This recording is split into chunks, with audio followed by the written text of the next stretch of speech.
வந்திருக்கிற யாவரையும் ஆண்டவராகிய இயேசு கிறிஸ்துவின் நாமத்தினாலே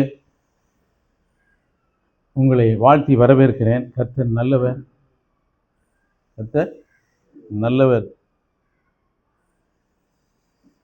இந்த பூமியில்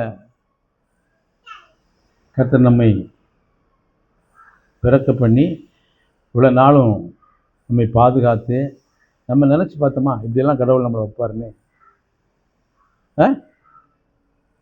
கேட்டோமா? பார்த்துருக்கீங்களா? நினச்சும் பார்க்கல, கேட்கவும் முடியல, ஆனால் வச்சுருக்காருல்ல. அப்போ நான் எவ்வளோ சந்தோஷமாக அவருக்கு நன்றி சொல்லணும். இவ்வளவு சந்தோஷமாக நம்ம அவருக்கு நன்றி சொல்லணும். உலகத்திலே மிகச்சிறந்தது என்ன தெரியுமா? ஆண்டவருக்கு, நம்முடைய தகப்பனுக்கு, நம்முடைய தேவனுக்கு நன்றி சொல்லுவது தான். அதாவது சங்கீதங்களின் புஸ்தகம் 45ஆம் அதிகாரம்.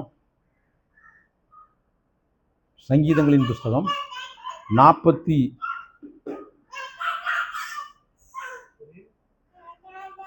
நல்லா நீங்கள் கவனித்து படிக்கணும், சரியா? பைபிளில் 45ஆம் சங்கீதத்தை எடுத்து பார்த்து அது மேலே கொட்டேஷனில் எழுதியிருக்கல, அதை முதல்ல படிக்க பார்ப்போம். இது எழுதின சங்கீத ஆசிரியன் அப்படியே லைவாக உணர்ந்து எழுதுனான், சும்மா ஏதோ எழுதலை. என்ன எழுதியிருக்கான்? சோஷனீம் என்னும் வாத்தியத்திலே வாசிக்க கோராகின் புத்திரில் உள்ள ராகத்தலைவனுக்கு ஒப்புவிக்கப்பட்ட நேச பாட்டாகிய சங்கீதம். என்ன பாட்டு? நேச பாட்டு. என்ன பாட்டு? யார் மேல பாருங்க, அவர் மேல அவ்வளவு நேசம் வச்சு எழுதின பாட்டு. என்ன இப்படி ஒரு நேச பாட்டை எழுதும்போது அவருக்கு அது எப்படி இருக்கும்? அப்படி நமக்கு நேசம் இருக்கா?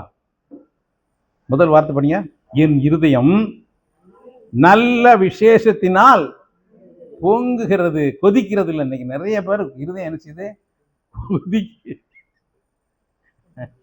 ஆனா இது நேச பாட்டு. ஆண்டவருடைய சமூகத்திற்கு வரும்போது நாம் நேசத்தோடு வர வேண்டும், சரியா? அப்போ என் இருதயம் நல்ல விசேஷத்தினால் பொங்குகிறது. நான் ராஜாவை குறித்து பாடின கவியை சொல்லுவேன். பாருங்க, என் நாவு விரைவாய் எழுதுகிறவனுடைய எழுத்தாணி. சரியா? அது என்னது? நம்ம நாவு லேஸ்பட்டு கிடையாது, விரைவாய் எழுதுகிறவனுடைய எழுத்தாணி என்று சொல்கிறது. இப்போ நம்ம நாவில் என்ன பேசினாலும் அது நடக்கும், சரியா? எழுத்தாணினா அந்த காலத்தில் ஓலை சுவடுகளில் எழுதுவாங்க, தோல் சுருளில் எழுதுவாங்க. அப்போ அது எழுதும்போது எழுதுனது தான், சரியா? இதே மாதிரி தான் உங்கள் நாவு எது எழுதுனதோ அது என்னது தான்? எழுதுனது தான். எனவே நீங்கள் நாவில் எதை பேசுகிறீர்களோ அது நம்முடைய வாழ்க்கையில் என்ன செய்யும்? நடக்கும்.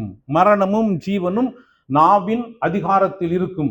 அதில் பிரியப்படுகிறவர்கள் அதன் கனியை புசிப்பார்கள். அப்போ நம்முடைய நாவு விரைவாய் எழுதுகிறனுடைய எழுத்தாணி. நம்முடைய வாயின் வார்த்தையில, நம்முடைய நாவில் வரக்கூடிய வார்த்தைகள் எப்படிப்பட்டவைகளாய் இருக்க வேண்டும் என்பதை முடிவு செய்து நாம் பேசணும். நம்ம அநேக வேளையில சும்மா வாயில வந்ததெல்லாம் என்ன செஞ்சிடணும்?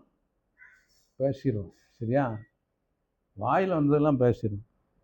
ஆனால் வாயில வந்ததெல்லாம் பேசணும்னா ஸ்டீரிங் போன பக்கமெல்லாம் வண்டி போனால் என்ன ஆகும்? வண்டி ஆக்சிடென்ட் ஆகிடும். அதே மாதிரி தான் நம்ம ஸ்டீரிங் நம்ம கண்ட்ரோலில் இருக்க மாதிரி நம்முடைய நாவு நம்முடைய கண்ட்ரோலில் இருக்கணும். நம்முடைய நாவு நம்ம கண்ட்ரோலில் இருக்கணும்னா நம்முடைய இருதயம் நம்ம கண்ட்ரோலில் இருக்கும். அப்போ நம்முடைய இருதயம் என்ன விசேஷத்தினால்? நல்ல விசேஷத்தினால் பொங்குகிறது. சொல்லுங்க பார்ப்போம். என் இருதயம் நல்ல விசேஷத்தினால் பொங்குகிறது. உன் வாழ்க்கை எப்படி இருக்கும்? நல்ல விசேஷமான வாழ்க்கையாய் இருக்கும், சரியா? வாழ்க்கையாய் இருக்கும். தேவன் அப்படித்தான் நமக்கு வைத்திருக்கிறார். எனவே அவன் சொல்றேன் பாருங்க, 6ஆம் வசனம், 4ஆம் வசனம். சத்தியத்தின் நிமித்தமும் நீதியுடன் கூடிய சாந்தத்தின் நிமித்தமும் எரிவாரும். சத்தியத்தின் நிமித்தமும் நீதியுடன் கூடிய சாந்தத்தின் நிமித்தமும். பாருங்க, இதெல்லாம் நம்முடைய வாழ்க்கையில, நம்முடைய இருதயத்துல கர்த்தருடைய வார்த்தையை வாசிக்கும் போது, கர்த்தருடைய வார்த்தையை தியானிக்கும் போது, கர்த்தருடைய வார்த்தையை உட்கொள்ளும் போது இதெல்லாம் அங்கிருந்து வரும். இதெல்லாம் எங்கிருந்து வரும்? கர்த்தருடைய வார்த்தையிலிருந்து வரும், கிறிஸ்துவனிடத்திலிருந்து வரும், தேவனுடைய வார்த்தையிலிருந்து நமக்கு கிடைக்கும். அதுக்கு தான் வேதத்தை வாசிக்கணுன்றது சொல்லுது. இப்படி சத்தியத்தின் நிமித்தமும் நீதியுடன் கூடிய சாந்தத்தின் நிமித்தமும் உமது மகத்துவத்திலே ஜெயமாக ஏறி வரும். உமது வலது கரம் பயங்கரமானவைகளை உமக்கு விளங்க பண்ணும். பிரியமானவர்களே, நம்முடைய வாழ்க்கையில சத்தியமும் நீதியும் இருக்கணும். இன்னைக்கு நிறைய பேருடைய வாழ்க்கையில இந்த ரெண்டும் கிடையாது. சத்தியமும் கிடையாது, நீதியும் கிடையாது. நல்லா புரிஞ்சுக்கோங்க. சத்தியமும் நீதியும் நம்முடைய வாழ்க்கையில இருக்கும்போது உங்க வாழ்க்கையில யாருமே தலையிட முடியாது. எந்த மனுஷனும் உலகமும் பிசாசும் உள்ள என்றாகவே முடியாது. இது ரெண்டுக்கும் நம்முடைய வாழ்க்கையில் இருக்கணும். அப்போ நல்ல இருதயம் கர்த்தரை பாடி துதிக்கணும்னா நம்முடைய வாழ்க்கையில இது ரெண்டையும் வாஞ்சிக்கணும், தேடணும். பிரியமானவர்களே, அப்படி தேடும்போது கர்த்தர் உங்களுக்கு கொடுப்பாரு. இந்த உலகத்தில் உங்களுக்கு என்னெல்லாம் தேவையோ அதெல்லாம் என்ன செய்வார்? கொண்டு வந்து கொடுத்துருவாரு. அநேகர் அநீதியான வழியில தானே பணம் சம்பாதிக்கணும்னு நினைக்காங்க. அநீதியான வாழ்க்கையில வாழ முடியும். கடைகளை பார்த்தா எல்லாம் டம்மால்னு போயிடும். ஆனா நீதியின் வாழியில் வாழ்ந்தேன்னா நம்ம சந்ததி என்றென்றைக்கும் நிலைக்கும் என்று வேதம் சொல்லுது. இது கொஞ்சம் ஸ்லோவாக போகிற வாழ, ஆனால் ஸ்டெடியாக இருக்கும். ஸ்லோவாக போகிறது ஆனால் எப்படி இருக்கும்? ஸ்டெடியாக இருக்கும். எனவே நம்முடைய வாழ்க்கையில் சத்தியத்தின் நிமித்தமும் நீதியுடன் கூடிய சாந்தத்தின் நிமித்தமும் உமது மகத்துவத்திலே ஜெயமாக ஏறி வரும். இந்த மூணு இருக்குமானா நம்முடைய வாழ்க்கையில் என்ன இருக்கும்? என்ன இருக்கும்? ஜெயம் இருக்கும். சரியா? சத்தியம், நீதி, சாந்தம். சத்தியம், நீதி, சாந்தம். இது எங்கேயாவது வேலை கொடுத்து வாங்க முடியுமா? இது எங்கேயுமே செய்ய முடியாது, வாங்க முடியாது. ஆனா வாங்கலாம். யார்கிட்ட வாங்கலாம்? அவர்கிட்ட போனால் என்ன செய்யலாம்? நீதியை வாங்கலாம், சத்தியத்தை வாங்கலாம், சாந்தத்தையும் வாங்கலாம். அவர் சொன்னார், நான் சாந்தமும் மனத்தாழ்மையுமாய் இருக்கிறேன். பிரியமானவர்களே, இதுக்கு தான் என்கிட்ட வா என்கிட்ட வா என்கிட்ட வா அப்படின்னு என்கிட்ட வா அப்படின்னு சொல்றதுக்கு என்ன காரணம் அப்படின்னா, நான் இதெல்லாம் அவனுக்கு என்ன செய்வேன்? தருவேன். இந்த உலகத்தில் என்ன பொருளை வேணாலும் நீங்கள் சம்பாதிச்சிடலாம். அந்த நீதி, சத்தியம், சாந்தம், இந்த மூணையும் யார்கிட்ட வாங்க முடியும்? அவற்றை மட்டும்தான் வாங்க முடியும். வேற எங்கேயும் வாங்கவே முடியாது. பிரியமானவர்களே, இது மூணு உங்கள் வாழ்க்கையில் வந்துட்டுனா உங்களை யாரும் ஜெயிக்கவே முடியாது. யாரும் ஜெயிக்க முடியாது. அப்படிப்பட்ட ஒரு ஜெயத்தை கர்த்தர் நம்முடைய வாழ்க்கையில் வைத்திருக்கிறார் என்பதை அநேகர் வழங்கலை. சும்மா பாட்டு பிடிக்காங்க, துதிக்காங்க, கையை தட்டு தான் காலை தட்டுதாங்களே தவிர ஆண்டவர் எதை தர விரும்புகிறார்? இந்த மூன்றையும் தர நமக்கு விரும்புகிறார். என் பிள்ளை இப்படி இருக்கணும் அப்படின்னு விரும்புகிறார். ஒருவேளை என்னுடைய வாழ்க்கையில், கடந்த கால வாழ்க்கையில் நான் நிறைய தவறு பண்ணிட்டேன், நான் நிறைய தப்பு பண்ணியிருக்கேன், நிறைய பாவம் செஞ்சுருக்கேன், நான் மனுஷனால் எந்த மனுஷன், அது சொல்லப்போனால் நான் கடவுளாக இருந்தால் நான் என்னையவே நான் என்ன செய்ய மாட்டேன், ஏற்றுக்கொள்ள மாட்டேன் அப்படிங்கிற நிலையில் நம்ம இருந்தால் கூட, அப்படிங்கிற நிலையில் நாம் இருந்தால் கூட ஆண்டவர் இன்னைக்கு ஒரு வார்த்தையை கொடுக்காரு. எப்படி தெரியுமா? ரோமர் 4:25.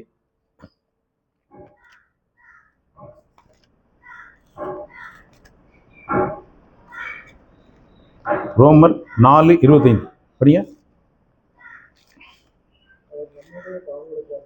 அவர் நம்முடைய பாவங்களுக்காக ஒப்பு கொடுக்கப்பட்டும் நாம் நீதிமான்கள் ஆக்கப்படுவதற்காக எழுப்பப்பட்டும் இருக்கிறார். பாருங்க. இப்போ ஒருவேளை இந்த செய்தியை நீங்க கேட்டோன்னே நம்ம இப்படி இல்லையே அப்படின்னு நீங்க நினைக்கலாம், யோசிக்கலாம். ஆனா இப்போ என்ன நடந்திருக்கு? இயேசு கிறிஸ்து சிலுவையில் ஒப்பு கொடுக்கப்பட்டபடினால் நம்முடைய பாவங்களுக்காக ஒப்பு கொடுக்கப்பட்டும் நாம் நீதிமான்களாக்கப்படுவதற்காக எழுப்பப்பட்டும் இருக்கிறார். பிரியமானவர்களே, இயேசு ஏன் மரித்தார்? நம்முடைய இன்னைக்கு கிறிஸ்துமஸ் வருது, இயேசு பிறந்தார்னு எல்லாரும் கொண்டாட போறாங்க. ஆனா பைபிள் அதை சொல்லல. அவர் மரித்ததையும் அவர் உயிர்த்தெழுந்ததையும் கொண்டாட சொல்லுது. வேதம் சொல்லுகிறது அவருடைய மரித்ததையும் அவருடைய உயிர்த்தெழுதலையும் நினைவு கூறுங்கள் என்று சொல்லுகிறது. இதை ஒரு நாளும் மறந்துடாத என்று சொல்கிறது. பிரியமானவர்களே, எனவே அவர் நம்முடைய பாவங்களுக்காக ஒப்பு கொடுக்கப்பட்டும் நாம் நீதிமான்களாக்கப்படுவதற்காக எழுப்பப்பட்டும் இருக்கிறார். இதுதாங்க கிருபை. இதுக்கு பேர் என்ன பேரு? கிருபை. இது நம்ம வாங்க முடியுமா? நம்முடைய பாவத்தை தொலைக்க போக முடியுமா? நிறைய பேர் எங்கே போகிறாங்க? எங்கெல்லாமோ போகிறாங்க. காசிக்கு போகிறாங்க, பாவநாசத்துக்கு போகிறாங்க, கன்னியாகுமரி போகிறாங்க, எங்கெல்லாமோ புனித ஸ்தலங்களுக்கு போகிறாங்க. எதுக்கு போகிறாங்க? பணத்தை கொண்டியாக போடுறாங்க. எதுக்கு போடுறாங்க? பாவத்தை தொலைப்பதற்கு. பாவத்தை யார்கிட்ட போட? ஆனால் இயேசு இலவசமாய் அவருடைய கிருபையினால, அவருடைய ரத்தத்தினால, சிலுவையில் நாம் அவருடைய பிள்ளைகள் என்பதனால, அப்படித்தான் பைபிள் சொல்லுது. மத்தேயு 1:21 படிங்க.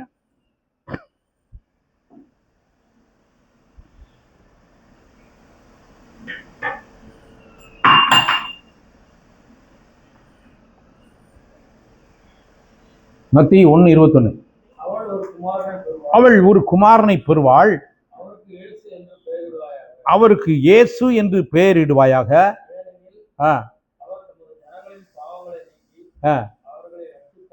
யார? தமது ஜனங்களின் பாவங்களை நீக்கி அவர்களை ரட்சிப்பார். நீங்களும் நானும் அவருடைய பிள்ளைகள் என்றுதான் அவர் சிலுவையிலே மரித்தார். பாவம் இல்லைன்னு மரிக்கல, பாவம் இருக்குன்னு தான் மரித்தார். தவிர இவன் பாவம் இல்லாதவன் அப்படிங்கிறதுக்காண்டி அவர் என்ன செய்யல? மரிக்கவில்லை. எனவே நீங்க தெளிவா புரிஞ்சுக்கணும். இப்போ பாவம் பிரச்சனையா? சொல்லுங்க அப்போ. இப்போ பாவம் பிரச்சனையா? இப்பொழுது பாவம் பிரச்சனையா? பிரச்சனை இல்லை. எப்ப பிரச்சனை இல்லை? அவர் கல்வாரி சிலுவையில என்னுடைய எல்லா பாவத்தையும் சுமந்து தீர்த்து விட்டார். அவர் உயிர்த்தெழுதலினால் நான் நீதிமானாக்கப்பட்டேன் என்பதை நீங்கள் புரிந்து கொண்டால் பாவம் பிரச்சனை இல்லை. சரியா?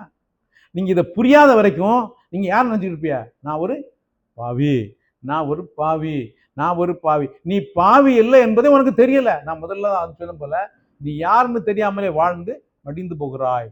இப்போ இயேசு கிறிஸ்து உன்னுடைய எல்லா பாவத்தையும் சிலுவையிலே சுமந்து தீர்த்தபடினால் நீ யார் கிடையாது?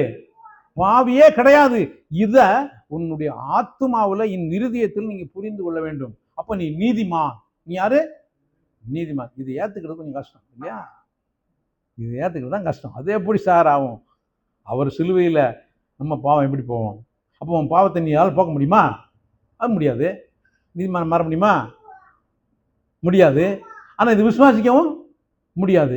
அப்போ அது என்னதான் கான்செப்ட்? அப்போ என்ன கான்செப்ட்? ஒண்ணு பாவியாவே சாகு, இல்ல நான் தான் நேற்று ஒரு குரூப்ல போட்டேன். அவரு அந்த குரூப்ல அவர் என்ன போட்டிருந்தாருன்னா, நீ ஏழையாய் பிறந்தது உன் குற்றம் அல்ல, ஆனா நீ ஏழையாவே மறிக்க வேண்டிய அவசியம் இல்லை, அது முட்டாள்தனம் அப்படின்னு போட்டாரு. நான் அதுக்கு அடுத்து கொஞ்ச நேரம் கழிச்சு என்ன போட்டேன் தெரியுமா? பாவியாய் மனுஷன் பிறப்பது தவிர்க்க முடியாது, ஆனால் பாவியாவே சாக வேண்டியது அவனுடைய அறியாமைன்னு போட்டேன். கைத்தட்டி போட்டாங்க. உண்மையா இல்லையா? உண்மையா இல்லையா? விளங்குதா? அப்போ நீதிமான் பனையை போல செழிப்பான் என்று வேதம் சொல்லுது. அந்த பனையை போல செழிப்பான் என்றால் யார்? இந்த நீதிமான் தான். யாரு? தன்னை நீதிமானாய் அவர் ஆக்கினை ஈர்க்கதை பார்ப்பவன் தான் நீதிமான். சும்மா நீதிமான்னா எவன்ட்டையும் லஞ்சம் வாங்க மாட்டேன், கரெக்டா இருக்கேன், அதெல்லாம் சுயநீதி. அப்போ அதை செய்யலாமா அப்படின்னா அவன் செய்ய முடியாது, அவனால செய்ய முடியாது. பிரியமானவர்களே, எனவே திரும்ப வாசிங்க, அந்த வசனம் படிங்க. அவர் நம்முடைய பாவங்களுக்காக ஒப்பு கொடுக்கப்பட்டும் நாம் நீதிமான்களாக்கப்படுவதற்காக எழுப்பப்பட்டும் இருக்கிறார். இவ்விதமாக நாம் விசுவாசத்தினாலே நீதிமான்களாக்கப்பட்டிருக்கிறபடியால் நம்முடைய கர்த்தராகிய இயேசு கிறிஸ்து மூலமாய் தேவனிடத்தில் சமாதானம் பெற்றிருக்கிறோம். யார் இடத்துல? இயேசுவின் இடத்துல. அப்போ சத்தியத்தின் நிமித்தம் கூடிய சாந்தத்தினால எழுந்தரு வாரும் அப்படின்னு சொன்ன மாதிரி, பிரியமானவர்களே, இப்போ நாம் யார் கிடையாது? இதை நீங்க மனசார 100% உணர வேண்டும். என்ன செய்யணும்? என்ன செய்யணும்? நாம் பாவி கிடையாது அப்படிங்கிறது என்ன செய்யணும்? 100% உணர வேண்டும். நீங்க 100% உணர்ந்தீங்கன்னா நீங்க நீதிமான். இல்லைன்னா பிசாசு உங்களை குற்றம் சொல்லிக்கிட்டே இருப்பான், திரும்பவும் உங்களை பாவம் செய்ய வச்சுக்கிட்டே இருப்பான். என்னைக்கு நான் நீதிமான் அப்படிங்கிறத புரிந்து கொண்டீர்களோ உங்க வாழ்க்கை தெளிவாய் மாறிவிடும். நான் யார் கிடையாது, பாவி கிடையாது. இதை நீங்க சொல்லிக்கிட்டே இருக்கணும். இதை நீங்க என்ன செய்யணும், வாத்துமாட்ட சொல்லிக்கிட்டே இருக்கணும். நான் பாவி, அப்பா என்னை நீதிமானாய் மாற்றி இருக்கிறீரே, உமக்கு ஸ்தோத்திரம். பிசாசை நிற்கணும், நான் நீதிமான் அப்படின்னு சொல்லணும். நீங்க இதை சொன்னீங்கன்னா பிசாசுக்கு எதிர்த்து நில்லுங்க, அப்பொழுது அவன் உங்களை விட்டு ஓடி போவான்.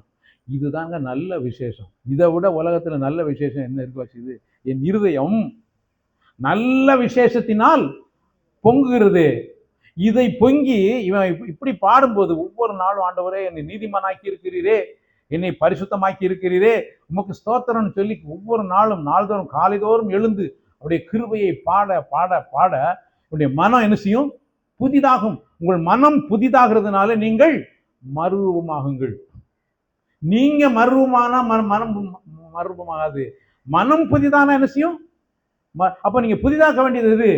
வேத வசனத்தின் மூலமாய் உங்களுடைய மனதை புதிதாக்க வேண்டும். இந்த உலகத்துல எவனும் நீதிமான் கிடையாது, எவனும் பரிசுத்தம் கிடையாது. 50 பேரும் பாவத்தை தான். கரெக்டா? எப்படி? எல்லாரும் தேவனுடைய பார்வையில கெட்டு போனால்தான் பைபிள் சொல்லுது. நான் சின்ன பாவி, அதாவது குட்டி பாம்பு நல்லவாம்னாலும் விஷம்தான். அது 50, அது 25 வருஷம் ஆனாலும் விஷம்தான். அது மாதிரி எல்லா மனுஷனும் யார் தான்? பாவிதான். புரியுதா உங்களுக்கு? எல்லா மனுஷனும் பாவிதான். ஆனால் இயேசுவின் ரத்தம் அவன் என்ன ஆக்குது? அவனை நீதிமான் ஆக்குகிறது. எத்தனை பேர் இதை புரிஞ்சிருக்கோம்? எத்தனை பேர் இதை புரிந்திருக்கிறோம்? நான் பாவி கிடையாது, அந்த ரத்தம் எனக்காக கொடுக்கப்பட்டு விட்டது. இந்த ஆட்சி முடிய போகுது. இந்த ஆட்சி பொறுப்பேற்கிறதுக்கு முன்னாடி அறிவிச்சாங்க. என்ன அறிவிச்சாங்க தெரியுமா? 6 பவுனுக்கு நகைக்கடன் வாங்கினா கடன் தள்ளுபடி அப்படின்னு சொல்லி அறிவிச்சு கொடுத்தாங்க. அப்போ நிறைய பேர் கொண்டு போய் என்ன செய்வாங்க தெரியுமா? நகையை 6 பவுனுக்கு அடகு வச்சாங்க. அதாவது 6 பவுன் நகை அடகு வச்சா அதுக்குரிய தொகை வாங்கிட்டு போனாங்கன்னா அது அரசு வந்தால் என்ன செய்யும்? தள்ளுபடி பண்ணும் அப்படின்னு சொல்லி அறிவிச்சு கொடுத்தா எல்லாரும் கொண்டு போய் நகையை கொண்டு அடகு வச்சாங்க. ஆனால் எதுக்காண்டி? பணத்துக்காண்டி. ஆனால் நீ போனேன்னா உன்னை நீதிமான் ஆக்குவார் அப்படின்னு சொல்லி யாராவது செய்யாங்களா? யாராவது செய்கிறாங்களா? ஆனால் பாவத்திலே வாழ்ந்து செத்தாலும் பரவாயில்ல, நீதிமானை நான் மாற யாருக்கும் ஆசை இல்லை. ஆனால் அதுக்கு தான் பாடணும். எப்படி?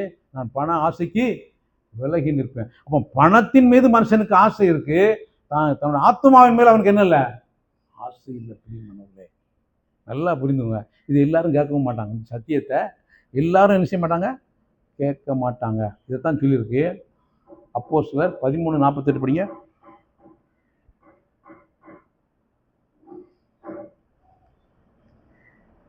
அப்போஸ்தலர் 13:48.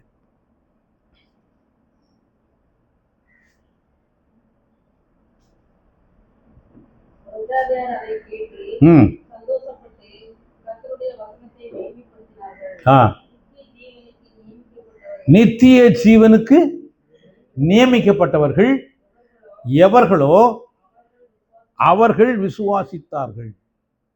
அவர்கள். அப்ப யார் விசுவாசிப்பா வேத வசனத்தை? அப்ப நீங்க உட்கார்ந்துருக்கலாம் யாரு? அவ்வளவுதான் மேட்ரு. அவ்வளவுதான் மேட்ரு. அப்ப நீங்க இதை விசுவாசித்தீங்கன்னா நித்திய ஜீவனுக்கு நியமிக்கப்பட்டவர்கள். நித்திய ஜீவனுக்கு நியமிக்கப்பட்டவர்கள். அப்போ அவர் நித்திய ஜீவனை கொடுப்பதற்கு அந்த பூமிக்கே வந்தாரு. யோவான் சுவிசேஷம் 7ஆம் அதிகாரம், யோவான் 6ஆம் அதிகாரம்.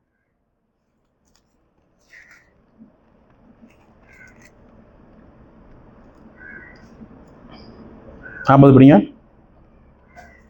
யோவான் 6:40. குமாரனை கண்டு எவனோ அவன் நித்திய ஜீவனை அடைவதும்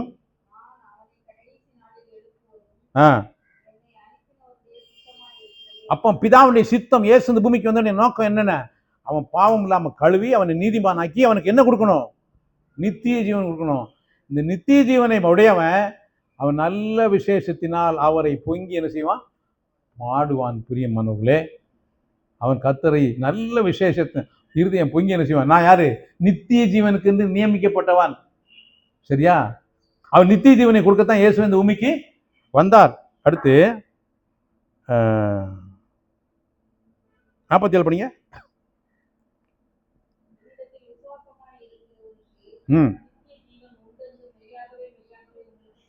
என்ன கொடுக்க போறாரு? நித்திய ஜீவனை கொடுப்பார். நல்லா புரிந்து கொள்ளணும். ஏன் இருதயம் நல்ல விசேஷத்தினால் பொங்குகிறது அப்படின்னா, எனக்கு என்ன உண்டு? நித்திய ஜீவன் உண்டு. நித்திய ஜீவன் உண்டு. பிரியமானவர்களே, இவங்க நல்ல விசேஷத்தினால் என் இருதயத்தை கர்த்தரை நோக்கி பார்த்து கர்த்தரை துதித்து ஆராதித்து மகிழ்வார்கள். இவர்களுக்கு என்னெல்லாம் தேவையோ அத்தனையும் அவர் கொடுப்பார். என்னெல்லாம் தேவையோ அத்தனையும் அவர் கொடுப்பார். நல்லா புரியணும். உங்களுக்கு என்னெல்லாம் தேவையோ, உங்களுக்கு ஹெலிகாப்டர் தேவைன்னா ஹெலிகாப்டர் நினைச்சுவாரு. உங்களுக்கு தேவைன்னா கொடுப்பாரு. தயவுசெய்து நீங்கள் தப்பாக புரிஞ்சிடக்கூடாது. ஹெலிகாப்டர் இடத்துக்கு போனோம், நீங்கள் போக வேண்டியது இருக்கு அப்படின்னு உங்களோட வேதம் அப்படிதான் சொல்லுது. அப்படி அதாவது புரியும்படியாக சொல்கிறேன். பிலிப்பு ஊழியம் செய்யும்போது ஒரு மந்திரி, எத்தியோப்பியா தேசத்து மந்திரி எதில் போகிறான் தெரியுமா? ரதத்தில் போகிறான். அப்போ அந்த ரதத்தில் போய் சேர்ந்த அளவுக்கு இவனுக்கு ஸ்பீடை கொடுத்தா ரதத்தில் போய் உட்காந்துட்டான்.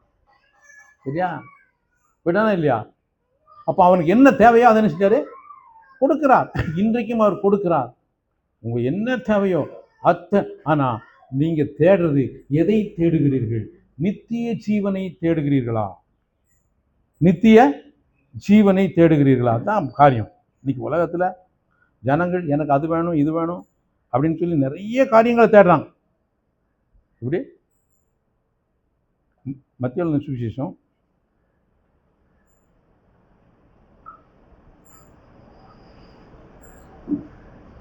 19 அதிகாரம் 16 வசனம் படிங்க.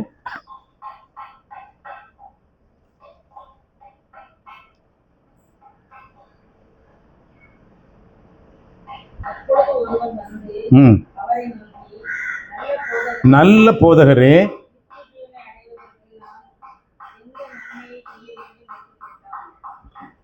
எதுக்கு? நித்திய ஜீவன். இயேசு இந்த பூமியில் இருக்கும்போது நிறைய பேர் சுகமானாங்க. கண்ணும் தெரியாதவன் பார்வை கிடைச்சிது, குஷ்ரோகி சுகமானா, முடவன் நடந்தான். அவங்களாம் அதோடு போயிட்டாங்க. இவன் என்ன கேட்டான்? நித்திய ஜீவன். இப்போ இயேசு எதுக்கு வந்தாரு? நித்திய ஜீவன். பாவம் இல்லாமல் கழுவி இவனை நீதிமானாக்கி இவனுக்கு என்ன கொடுக்கணும்? நித்திய ஜீவனை கொடுக்கணும். இதுக்கு தான் அவர் வந்தார். பாவம் இல்லாமல் கழுவி, பாவத்திலிருந்து இவனை கழுவி தூக்கி பரிசுத்தமாக்கி நீதிமானாக்கி அடுத்து என்ன செய்யணும்? நித்திய ஜீவனை கொடுக்கணும். நித்திய ஜீவன் இதுக்கு தான் அவர் வந்தார். ஆனால் இயேசு வந்திருக்கும் போது சோகம் வாங்கிட்டு போயிட்டான், ஆசீர்வாதம் வாங்கிட்டு போயிட்டான். அவங்களுக்கெல்லாம் என்ன கிடைக்கல? நித்திய ஜீவன் கிடைக்கல. பிரியமானவர்களே, எனவே நித்திய ஜீவனுக்கு என்று நியமிக்கப்பட்டவர்கள் அவங்க விசுவாசிப்பாங்க. எதை விசுவாசிப்பாங்க? ஆண்டோடைய வார்த்தையை விசுவாசிப்பாங்க. அவர் சொன்ன வார்த்தையும் வேத வார்த்தையை என்ன செய்வாங்க? விசுவாசிப்பாங்க. இதுக்கு தான் நீங்களும் நானும் அழைக்கப்பட்டிருக்கிறோம். அதுக்கு தான் ஒரு ஆராதனை தேவை, அதுக்குத்தான் சபை கூடுதல் தேவை, அதுக்கு தான் இந்த பூமியில நாம் அந்த சபையை அவர் வைத்திருக்கிறார். பிரியமானவர்களே, ரோமருக்கு இருக்கும் 2ஆம் அதிகாரம்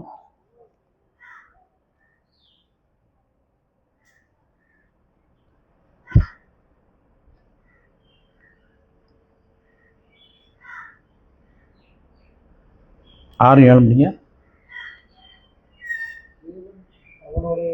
தேவன் அவனவனுடைய கிரியைகளுக்கு தக்கதாய் அவனவனுடைய. அப்ப என்ன தெரியுமா? ஒரு மனுஷன் கிரியை செய்யறான்னா, ஒரு செயலை செய்யறான்னா, அதுக்கு முன்னாடி அது எங்க இருக்கு? சிந்தையில் இருக்கு அல்லது மனதில் இருக்கு. அப்போ அவனுடைய செயலுக்கு தகுந்தபடி அவன் நினைச்சுவாரு பலன் அளிப்பார். அப்போ அவன் சிந்தையில நல்ல சிந்தனை வந்தா அவன் எதை செய்வான்? நல்லதை செய்வான். அப்போ அதுக்கு என்ன செய்யும்? பலன் கிடைக்கும். தீமையை சிந்திச்சோம்னா தீமையை செய்வான், அதுக்கு என்ன செய்யும்? பலன் கிடைக்கும். அதான் தெளிவாக சொல்லியிருக்கு. அவன் அவனுடைய கிரியைகளுக்கு தக்கதாய் அவன் அவனுக்கு பலன் அளிப்பார். சோர்ந்து போகாமல் நற்கிரிகளை செய்து மகிமையையும் கனத்தையும் அழியாமையையும் தேடுகிறவர்களுக்கு தேடுகிறவர்களுக்கு நித்திய ஜீவன் அளிப்பார், விசுவாசிக்கிறவர்களுக்கு நித்திய ஜீவன் அளிப்பார். விளங்குதா? அப்போ விசுவாசிக்கிறவன் என்ன செய்வான்? தேடுவான். பிரியமானவர்களே, இவருடைய இருதயம் நல்ல விசேஷத்தினால் என்ன செய்யும்? பொங்கும். ஏன்னா கர்த்தர் எனக்கு எல்லா சூழ்நிலையும் என்னதான் செய்வாரு? நன்மை தான் செய்வார், நல்லதுதான் செய்வார். பிரியமானவர்களே, இப்படிப்பட்ட தேவனுடைய வார்த்தை உங்களுக்குள்ளாய் ஊடுருவ வேண்டும். தேவனுடைய வார்த்தை என்ன செய்யணும்? உங்களுக்குள்ளாய் ஊடுருவ வேண்டும். அப்படி ஊடுருவும் போது அது நடக்கும். சும்மா இதை கேட்டு போறது இல்லை. எபிரேயர் இருக்கும்,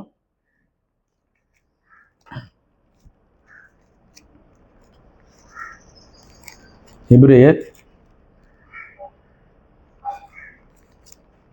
5:12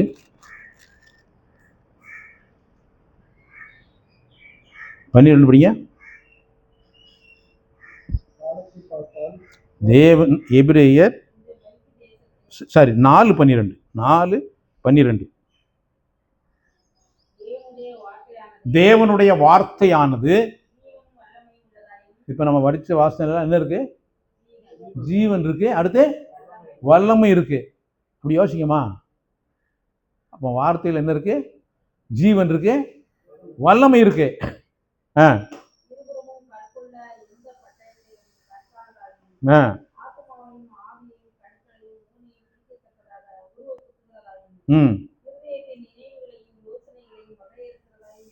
ஹல்லேலூயா.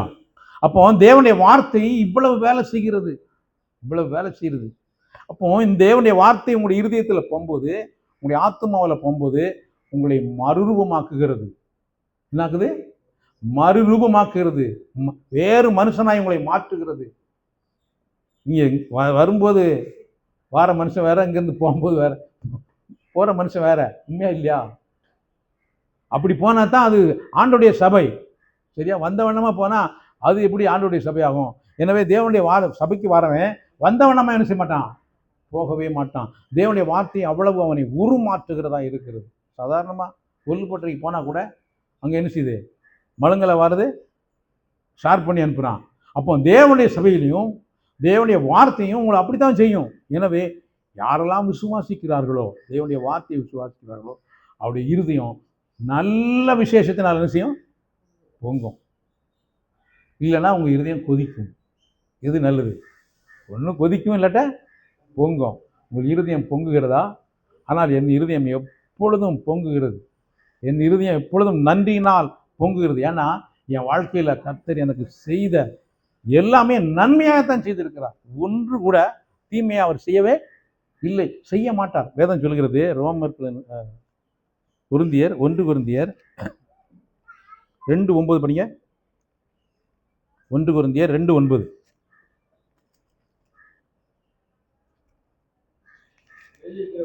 எழுதி இருக்கிறபடி. எப்படி எப்படி என் வாழ்க்கையில எனக்கு என்ன நடக்கணும்னு என்ன செஞ்சிருக்கு? எழுதி இருக்கிறபடி அவரிடத்தில் அன்பு கூறுவர்களுக்கு ஆயத்தம் பண்ணி, அவர் என்ன செஞ்சிருக்காராம்?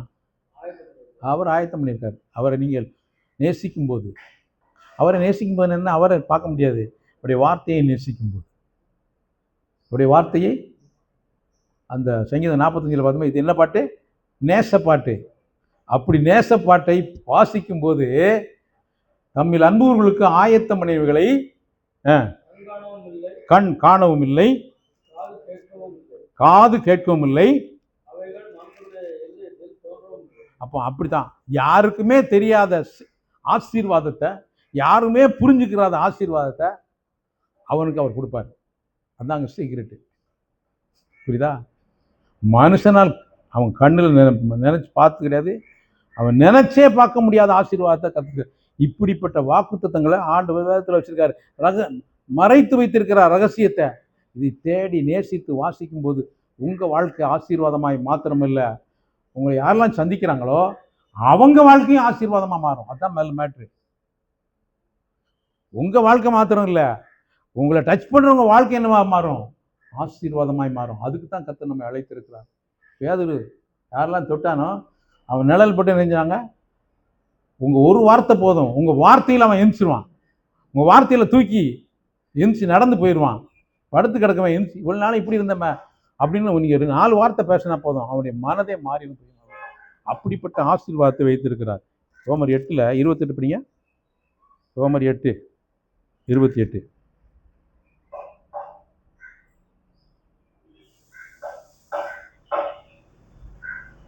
அவருடைய தீர்மானத்தின்படி அழைக்கப்பட்டவர்களாய் தேவனிடத்தில் அன்பு கூறுகிறவர்களுக்கு சகலமும் நன்மைக்கு ஏதுவாக நடக்கிறது என்று அறிந்திருக்கிறோம்.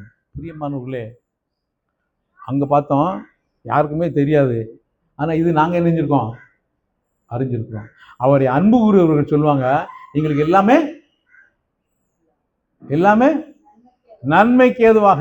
ஏன்னா என் கர்த்தர் ஒரு நாளும் ஒருபோதும் தீமை செய்ய தெரியாதவர். அவருக்கு என்ன செய்ய தெரியாது? தீமை செய்ய தெரியாது. இப்படிப்பட்ட ஆண்டவர். இப்படி யூதாஸ் காரியத்தை கூட அவனுக்கு தீமை நடக்கும்னு சொன்னாரா? அவன் பிறவாத இருந்தால் நலமா இருக்கும்னு சொன்னார் தவிர அவர் சபிக்கவே செய்யலை. பிரியமானவர்களே, இப்படிப்பட்ட பிதா நமக்கு இருக்கிறார். அதனால நம்முடைய வாழ்க்கை எப்போதும் எப்படி இருக்கணும்? நல்ல விசேஷத்தினால் பொங்குகிறதா இருக்க வேண்டும். இப்படி கர்த்தர் நம்முடைய வாழ்க்கை நமக்கு மாத்திரம் இல்லை, பிறருக்கும் ஆசீர்வாதமாக இருக்க கர்த்தர் நம்மை ஆசீர்வதிப்பாராக. கர்த்தர் தாமே இந்த வார்த்தைகளை நம் ஒவ்வொருவருக்கும் வாழ்க்கையில் நிறைவேற்ற தேவனுடைய வார்த்தையை நாம் விசுவாசித்து பற்றி கொள்வோம். கர்த்தர் நமக்கு உதவி செய்வார். ஆமென்.